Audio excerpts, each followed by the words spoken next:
Hello everyone, Douglas Waltz, Old Man Comic Book Reviews. We got a few, well not really, but we'll explain that as we go. So let's go ahead and get right into the books. First off we have our independent from Titan, Bloodborne, The Lady of the Lanterns. As I've said previously, I have never played the game Bloodborne's. This is part 3 of 4, written by Cullen Bunn, artwork by Peter Kowalski. And we find the dad that had left our children that we saw last issue. He finally found some mood. Yeah, it's right. It's a mood. The whole book is mood. Some food. And now he's trying to find his children. And they're nowhere to be found. They're not where he left them. If you remember what happened to them last issue, we won't go any farther than that with that. But another guy comes along that's fighting monsters. There's something that looks like a boss fight going on in here. The artwork is gorgeous as always. And the Lantern Lady is turning everyone into beasts of frenzy, as they put it. So next issue wraps it up. It's a good book. At this point, you would wait for the trade paperback. Yes, issue 2 of 12 of our favorite series, the Batman Scooby-Doo Mysteries. And for this one we've got, let's see, oh, does it just say it right here? Hold on. Written by Sholly Fish, Ivan Cohen, Matthew Cody, and Amanda Dibert. Art by Dario Bruzilla, Eric Owen, and Scott Geralds. It's Poison Ivy. Poison Ivy has tricked everyone by giving them a rash with this special stuff. So we need, as promised on the front, you see that's Batgirl. That's not Batgirl. Batgirl got a rash. That's Daphne filling in for Batgirl. There is a reference to a giant killer tomato. Always a good time. Scooby and Shaggy are trying to eat, you know, and it's just a lot of fun. We get Batgirl, we get Poison Ivy, we get Daphne playing Batgirl. So, good book. A little bit of it's taken up with this Teen Titans thing that I hope they'll just dump sometime in the future. Alright, Amazing Spider-Man number 14, just in time for Missing Halloween entirely. We have a new character. Her name is Hallows Eve. She hangs out with Ben Reilly. I do believe it's Ben Reilly. Zeb Wells is the writer for this. We have it broken down into spring, summer, fall, and winter. So we have Michael Dowling is the artist for spring. Kyle Hotz is the summer. Hotz for the summer. Terry Dodson is for fall. And Ryan Stegman is the penciler for winter, with Tim Townsend and J.P. Meyer as his inkers. There is a lot of artwork going on here. And it's setting us up for the Dark Web series, and Ben's girlfriend is going to become a new supervillain with the help of Madeline Pryor. It apparently has something to do with the fact that Ben is a clone, and so is Madeline. So that's going to trigger the Dark Web thing. That's kicking in any time now. This is a great book.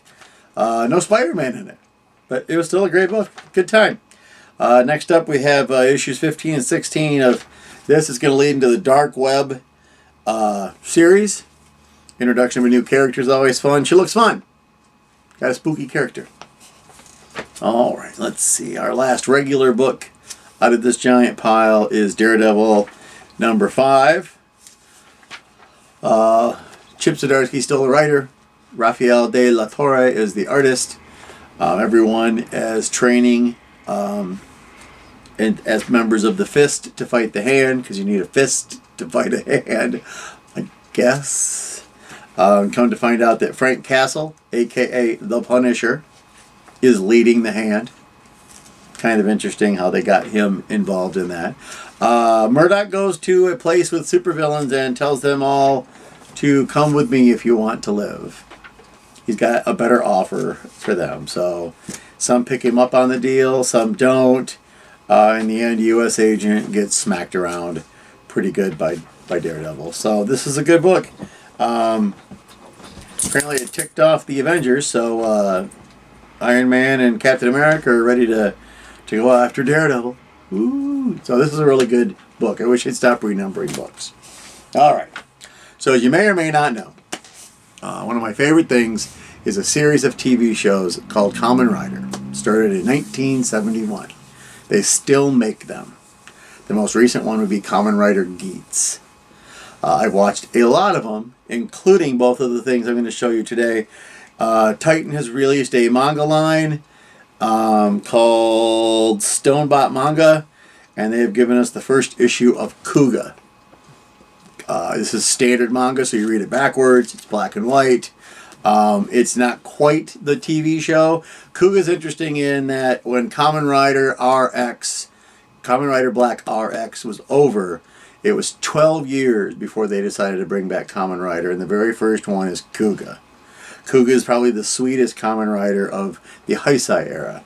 He's just an explorer who wants everyone to do good and he wants everyone to be his friend.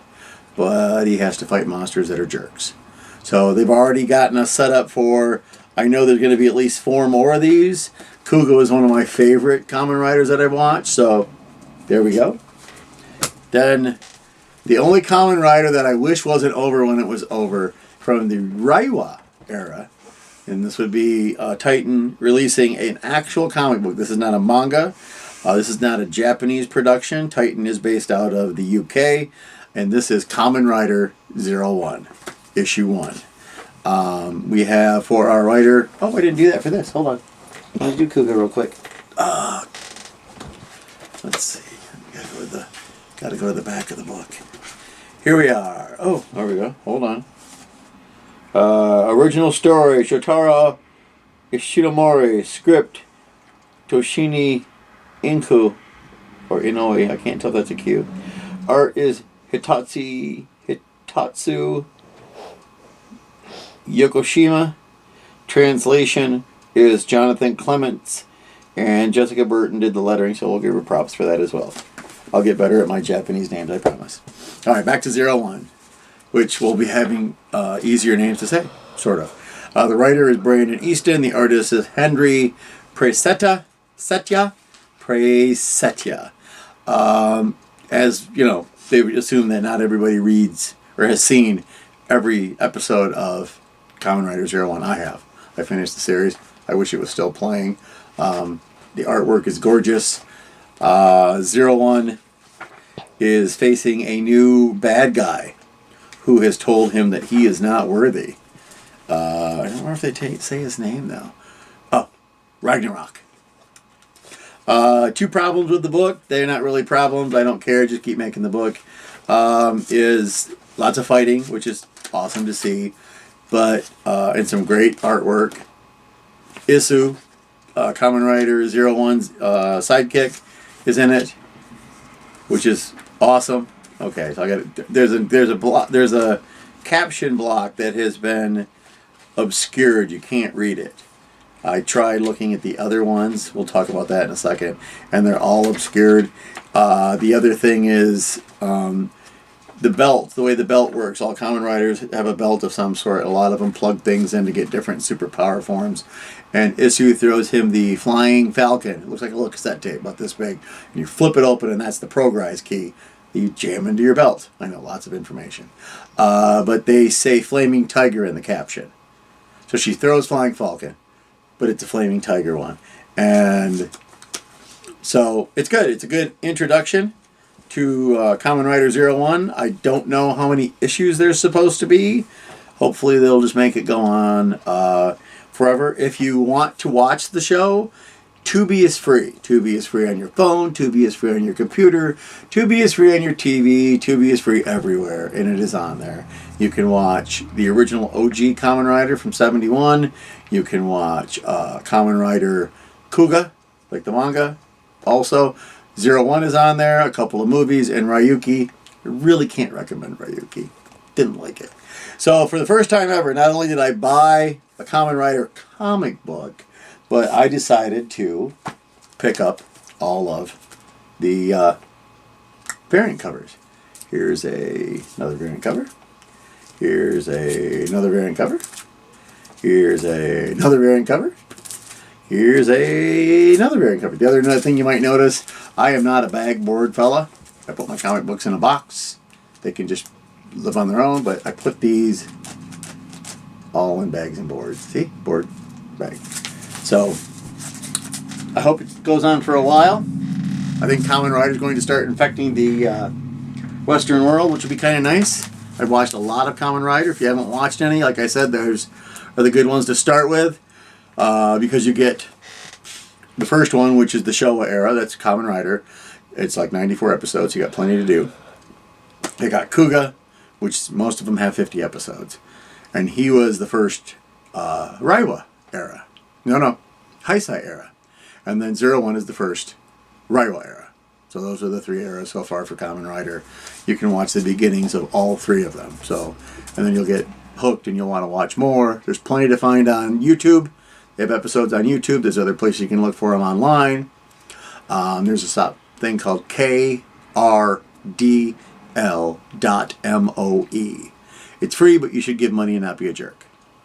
You can get all the episodes there as well. All the ones that aren't on Tubi. So, Sophie, you did not come over this weekend. Our car died. So anyone listening want to contact me on the comments below on how they want to give me all the money to fix my car, feel free. Knock yourselves out. PayPal is dwaltz, WALTZ 1962 at yahoo.com. Never hurts to ask. Worst thing you'll hear is a no. So Sophie, Fiona, we didn't see you this week. Hopefully we'll get the car fixed soon and you'll be able to get to see you soon. For the rest of you out there, you know, like I always tell you, go to the library, they have comic books. Go online, there's free comic books. Go to your local comic book store. Most of them have like a 25 or 50 cent bin. You can shuffle through those and find some comic books. Or if you get the money together, go buy some comic books. We always go to Fanfare here in Kalamazoo. For $5 a year, they give you 20% off of all new books. So I did not pay a lot for this stack of variant books that will go into the vault of stuff we don't touch. That's no reason to show them all, unless I put them on a shelf. That'd be something. I need to buy another shelf. So in the meantime, I'll see you next week, and go read a comic book.